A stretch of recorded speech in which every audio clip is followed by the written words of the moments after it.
They walked away from a homestead they had spent nearly a decade building from raw dirt and no electricity, sold it, packed their daughter into the backseat of a car, and drove over 3,000 miles to catch a boat into waters so rough the waves rose 36 feet. That couple is Amy and Dennis Westerlind, known online as Holdfast Alaska, and every single major decision in their story is one that the people closest to them said would fail. By the end of this video, you're going to understand exactly why they kept making those decisions anyway, and why the choice they made in 2024 may be the most consequential one yet. Dennis and Amy Westerlind are not the people you think they are when you first find their channel. The channel shows wolf tracks near a river. It shows a smokehouse packed with elk and salmon. It shows a cabin on the edge of one of the largest national parks in the world, with no neighbors in sight and no property taxes owed to anyone. It looks like a life built by people who were born into this, people who grew up knowing how to skin a moose or dry fish in the wind without electricity. None of that is true. They grew up in the suburbs of New England, both of them. Regular towns, regular schools, the kind of upbringing where the closest thing to wilderness is a patch of trees behind a shopping center. After high school, they moved into an apartment together in eastern Massachusetts. Dennis was working as a lobsterman. It was blue-collar, it was physical, and it paid enough to keep them in the apartment, but it was not the life either of them had started to imagine. What they had was a patio, a small balcony off their apartment where Amy kept a pot of tomatoes by the window. It sounds like nothing. But that pot of tomatoes was the beginning of something that would eventually pull them out of Massachusetts, out of Maine, and finally out of the continental United States entirely. The conversation that started it all was simple. They wanted land. They wanted to grow things. They wanted a life that wasn't structured around someone else's schedule and someone else's idea of what a responsible adult was supposed to be doing at 20-something years old. Neither of them had money. Neither of them had family land they could inherit. What they had was each other, a shared conviction, and the patience to save every dollar that didn't go toward rent. They started scouring Craigslist for land. Not nice land, overgrown land, cheap land. The kind of land other people looked at and walked away from because there was nothing there yet. No road worth driving on, no building worth living in, no infrastructure at all. That was the point. It was the only kind of land they could afford. Eventually, they found it. 30 acres in western Maine. An old-timer was selling. Dennis told him what they planned to do with it. The man listened, believed them, and made it work. $5,000 as a down payment, a handshake, no bank, no mortgage broker, no credit check.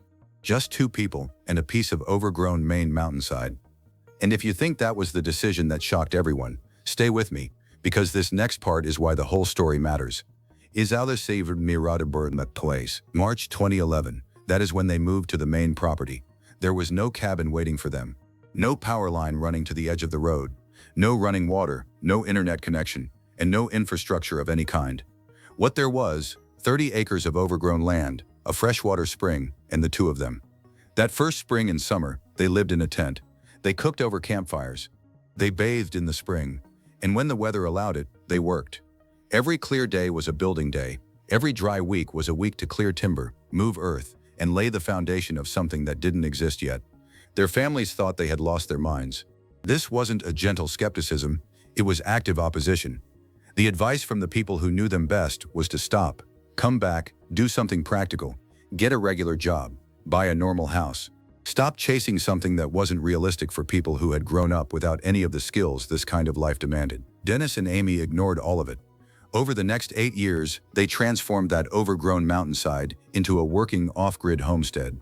Amy trained as an herbalist and built a practice around the plants growing on and around their land. Dennis farmed, took on odd jobs, and learned how to run a property that produced more than it consumed. They had no electricity from the grid. They made their own power, sourced their own water, grew their food, and kept the lights on without a utility bill. By any measure, they had succeeded. They built something from 30 acres of raw Maine wilderness that most people would not attempt with a construction crew and a full budget. What they built themselves. And the homestead they produced after 8 years of daily work was the kind of thing that people drove out to see. A real, functioning, self-sufficient property. Then they had their daughter, Lena, and then in 2019, they sold the whole thing. Most people who know this story stop here, but the real story starts right now. Here is what most coverage of Holdfast Alaska misses entirely. By the time they decided to leave Maine, they had spent nearly a decade becoming the people the land required them to become. Dennis knew how to build. Amy knew how to heal with plants. Together they knew how to hunt, preserve food, manage a woodlot, and keep a family alive without most of what modern Americans consider essential. They had done it. They had proven the concept. And then Dennis said something that changed the direction of everything. The Kenai Peninsula in Alaska. That was where they were going. Alaska had the best hunting and fishing in the world, in their words. Alaska was off-grid friendly in a way that no New England state could match. The regulations, the land access, the culture around subsistence living, it was built for exactly the life they were trying to live. Maine had been the practice run. Alaska was the real thing.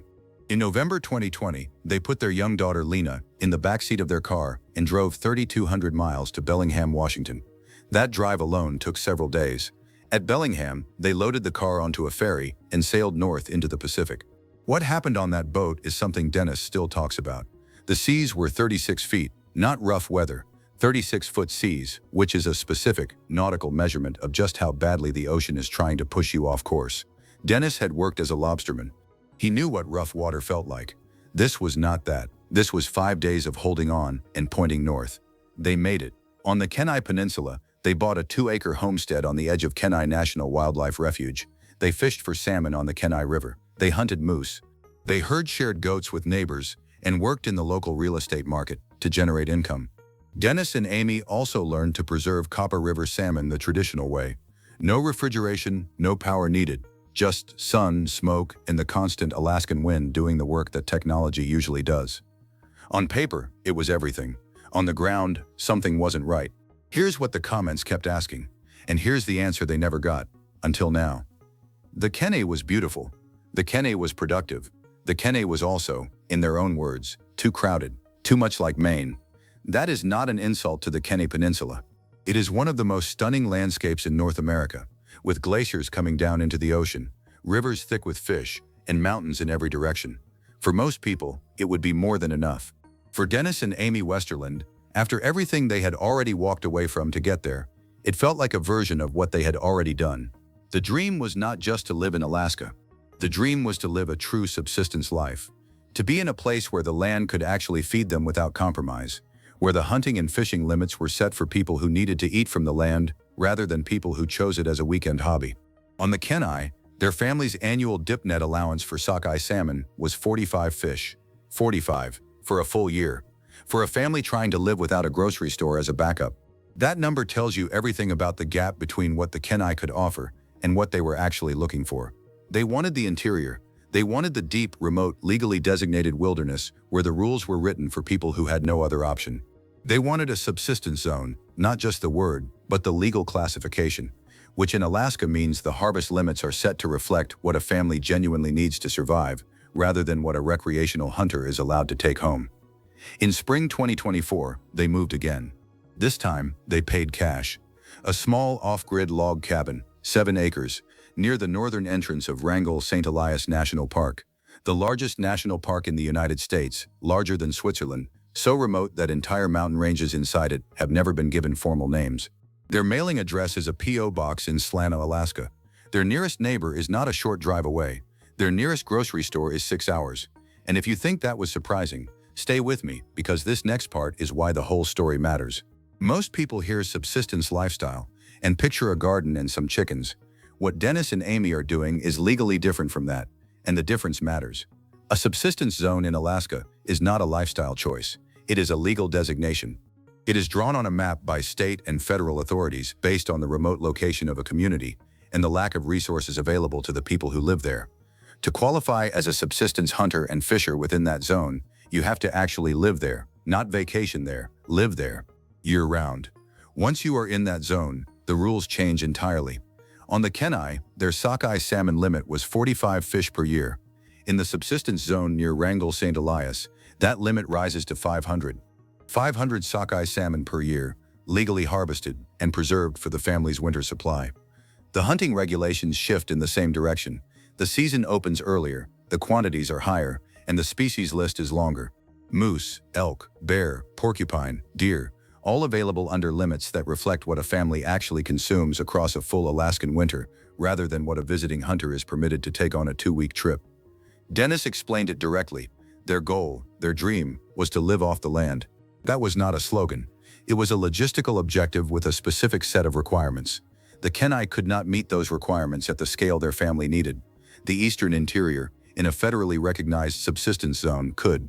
What they built around that legal status is the channel. Not the YouTube channel, the physical infrastructure of their life. A smokehouse, a fish wheel, a chicken coop with a living roof, designed for insulation against Alaskan winters so deep and cold that a standard coop would simply stop functioning. Every structure they have built on the 7-acre property serves the single purpose of helping the family get through the year on what the land provides. The cabin itself is small. What it contains is deliberate.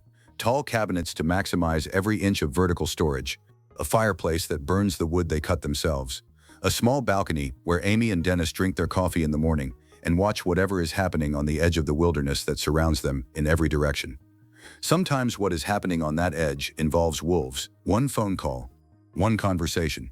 That's all it took to change the direction of everything. Ibildal, the wolves are not metaphorical. When Amy and Dennis describe going to the river to collect water, their source for daily use, they describe encounters with wolf packs that use the same corridor. This is not a hiking trail where you might glimpse wildlife from a distance. This is a daily task, repeated across every season, in conditions where a pack of wolves operating in the same territory as your water source is simply a logistical fact you plan around, rather than an emergency you call someone about. That detail is important for understanding the scale of what they chose. The nearest emergency services are not nearby. The nearest hospital requires planning. The 6-hour drive to a grocery store is the grocery run, not the backup plan, but the plan. When the weather closes in the way Alaskan winters close in at this latitude, the 6-hour drive stops being available.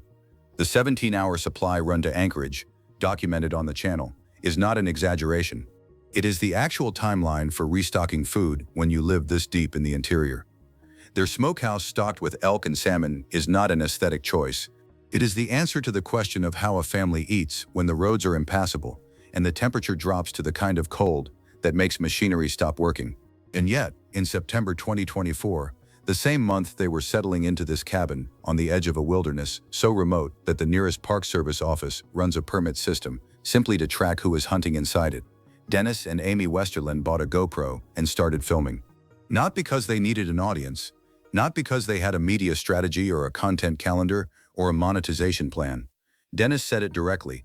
They bought the camera and started shooting footage of themselves working on the homestead, and people responded to it. The channel grew, the views came. The audience that found Holdfast Alaska was not looking for lifestyle content or aspirational real estate. They were looking for something that felt real. By the time the channel had been running for less than a year, it had crossed 250,000 subscribers and accumulated nearly 40 million views. For a channel that launched with a GoPro and no plan, those numbers reflect something specific about what people are responding to. Not the aesthetics of the cabin or the Alaska scenery, but the deliberateness of the choices being made on screen. Every decision documented on Holdfast Alaska connects back to the same logic. What does this land actually require? And are we willing to meet that requirement? At this point in the story, most people walked away. What they did instead is the part nobody talks about. Here is the thing about Holdfast Alaska that almost never comes up in coverage of the channel. They did not go to Alaska to make content. They went to Alaska to live. The channel is a secondary output of a life that was already being built before any camera was involved. That distinction matters more than it might appear. Most channels in the homesteading and off-grid space are built around content first. The homestead exists to produce videos. The hunting trips are planned around what will look good. The cabin is arranged to film well. The lifestyle is real, but it is real in service of the content. What Amy and Dennis have is structurally different. They moved to a legally designated subsistence zone near Wrangell, St. Elias, before there was a channel, before there was a GoPro, and before there was an audience.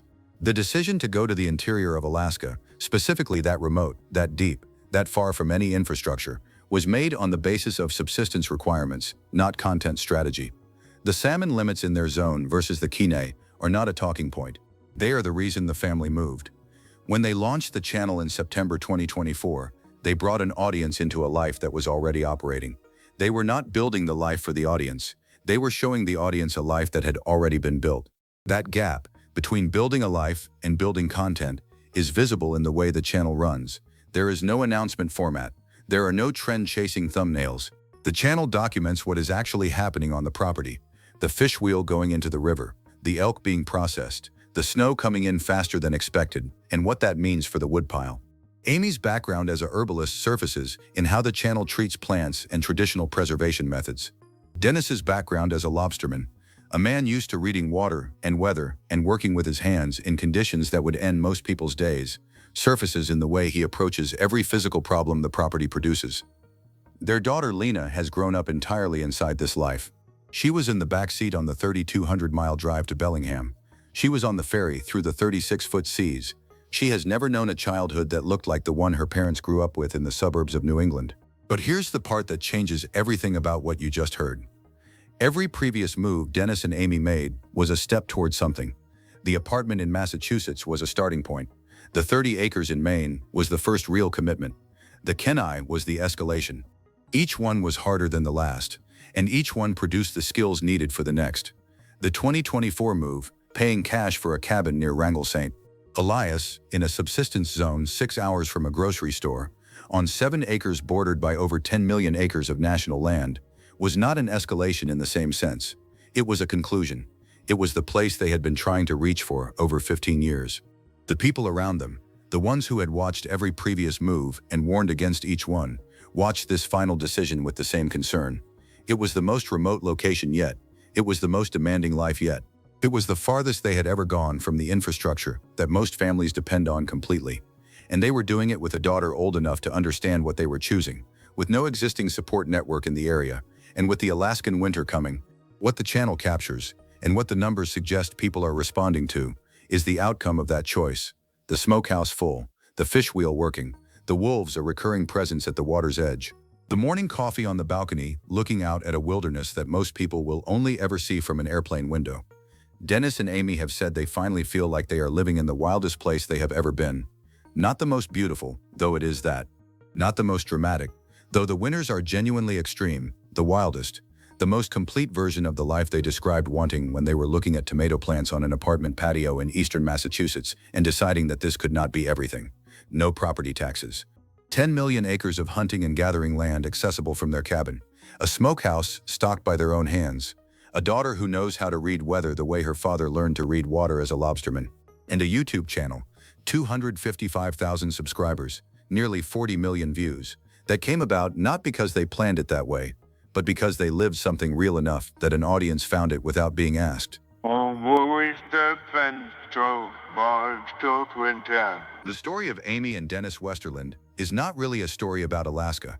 It is a story about what happens when two people from the suburbs of New England make a decision in their early 20s that most people around them would have called irresponsible, and then spend the next 15 years proving, repeatedly and at increasing cost and difficulty, that they meant it.